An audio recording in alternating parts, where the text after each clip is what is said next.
A very dear friend of mine was trafficked when she was a young lady, and so she heard a form of the words, "You are not your own," and you've been bought. And those words were horrific and led to a few years of unspeakable misery and horror for her.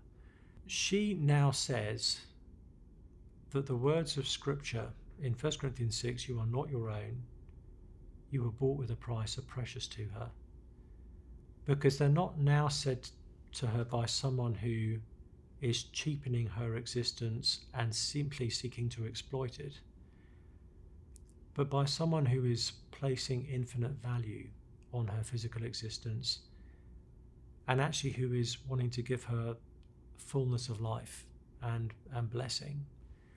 What we have in Jesus is, yes, someone who now, in one sense, owns us.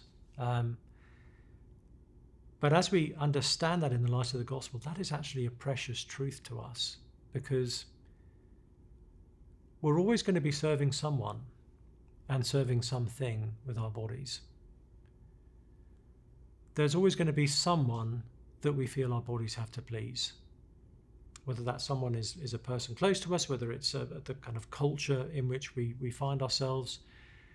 What we realize with the gospel is, if I now belong to Jesus physically and bodily, then actually the only person my body needs to please is Jesus.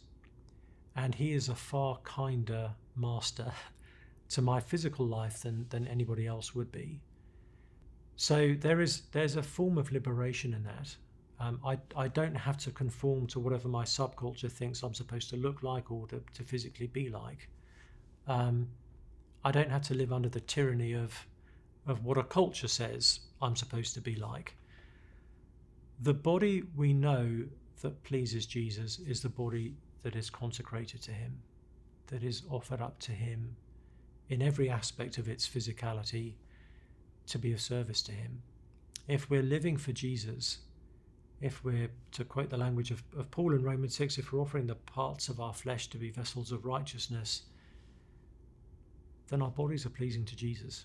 And ultimately, his is the only opinion that matters, and no one values them more than he does.